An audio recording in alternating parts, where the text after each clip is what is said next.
एक समय की बात है। नथुपुर नाम के एक बहुत सुंदर से गांव में मनोहर नाम का एक आदमी रहता था।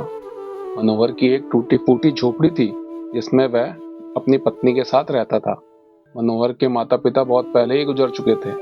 वह और उसकी पत्नी दोनों उसी झोपड़ी में किसी तरीके से अपना गुजर बसर कर रहे थे। घर चलाने के लिए मनोहर गांव में ही छोटे मोटे काम किया करता था। थोड़ा बहुत कमाकर किसी तरीके से अपना घर चलाता था।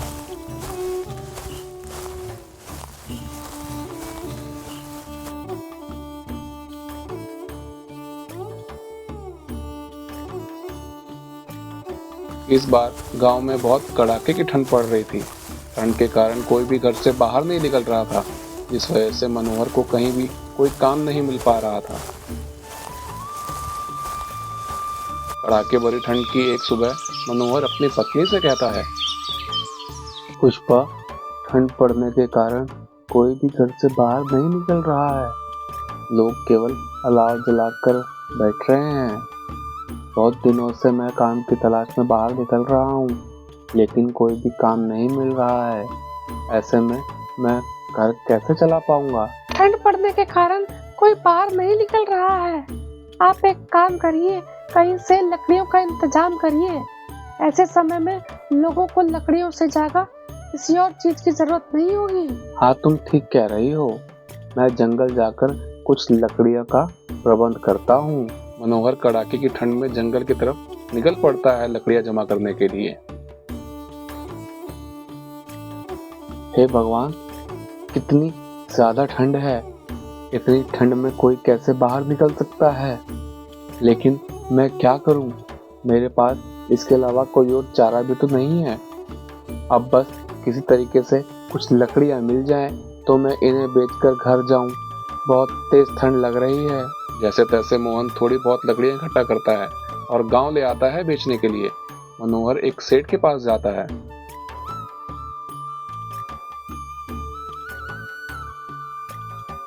अरे मालिक, इतने कम पैसों में मैं आपको लकड़ियां कैसे बेच सकता हूँ? बेचना हो तो बेच, वरना निकल जाए यहाँ से। मैं केवल 50 रुपए ही तो आपसे ज्यादा मांग रहा हूँ। इनको बेचकर मैं अपने घर कुछ पैसे ले जाऊंगा। काफी दिनों से मैंने और मेरी पत्नी ने ढंग से कुछ खाया नहीं है। अरे क्या रे, तू ज्यादा बड़ा सेठ हो गया है क्या कहीं का? मेरे से जबान लड़ा रहा है?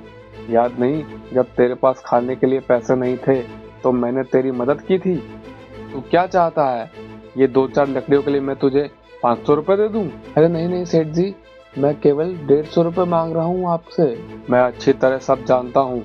ज्यादा ठंड पड़ रही है ना, इसीलिए तू चाहता है लोगों को ठग कर उनसे ज्यादा पैसे ले ले। इतनी ठंड में तो लोग लकड़ियों के मुंह मांगे दाम तो दे ही देंगे। नहीं सेठ जी, ऐसा कुछ नहीं है। चल भाग जा यहाँ से। तू जिंदगी भर गरीब ही रहेगा। तेरे जैसे लोगों को कुछ नहीं हो सकता है। सुन लो सभी, इससे कोई भी लकड़ियां नहीं खरीदना। फिर देखता हूँ तू अपनी मनमानी कैसे करता है। मनोहर चुपचाप वहां से अपने घर आ जाता है। अगले दिन मनोहर लाला जी की दुकान पर जाता है और उधारी कुछ सामान मांगता है। लाला जी, मुझे 1 किलो आटा चाहिए था। क्या आप मुझे उधारी 1 किलो आटा दे सकते हैं? मनोहर, मैं तुमको उधारी कुछ भी नहीं दे पाऊंगा। पहले से ही तुम्हारी बहुत उधारी हो चुकी है। अब मैं तुमको कुछ भी नहीं दे पाऊंगा। मेरी दुकान उधारी चला चला कर खाली होती जा रही है। मेरे खर्चे पूरे नहीं हो पा रहे हैं। मेरा भी तो परिवार है, बच्चे हैं। भला तुम ही बताओ, मैं क्या करूं? मैं बहुत मजबूर हूं। तुम्हारी कोई मदद नहीं कर पाऊंगा। लाला जी, केवल आज आप मुझ पर तरस खाकर मुझे 1 किलो आटा दे दीजिए। आज के बाद मैं फिर कभी उधार लेने नहीं आऊंगा आपके पास। लाला जी तरस खाकर मनोहर को 1 किलो आटा दे देते हैं। मनोहर वही लेकर घर आ जाता है और अपनी पत्नी को बोलता है, पुष्पा, आज केवल मैं यही ले आ पाया हूँ। लो, जाकर कुछ खाने का बना लो। ऐसे ही 2-3 दिन बीत जाते हैं।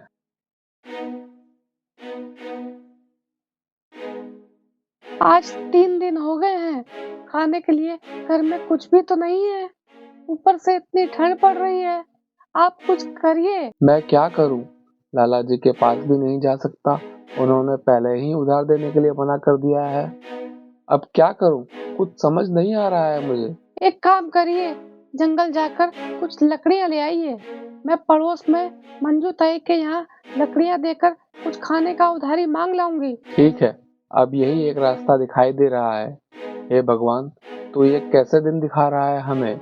आखिर कब तक हम लोग ऐसे ही जीवन जिएंगे? ठीक है, मैं जाता हूँ जंगल में। मनोहर आज भी कड़कती ठंड में जंगल की तरफ निकल पड़ता है। पूरे जंगल में घूमने के बाद भी उसे कहीं कोई लकड़ियां नहीं मिलती हैं। थक कर मनोहर एक पत्थर के ऊपर बैठ जाता है। हे भगवान, अब मैं क्या करूं? कैसे अपने परिवार का गुजारा करूं? आज तो एक भी लकड़ी नहीं मिल पा रही है। क्या करूं?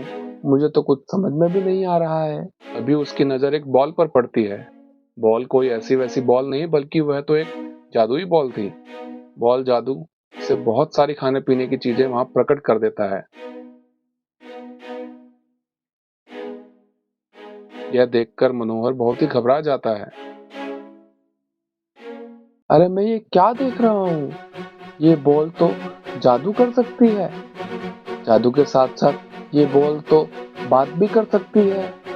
ये कैसे हो सकता है? मैंने तो ऐसा कहानियों में ही सुना था। भला ये मेरे सामने कैसे हो सकता है? यहाँ से निकल जाने में ही मेरी भलाई है।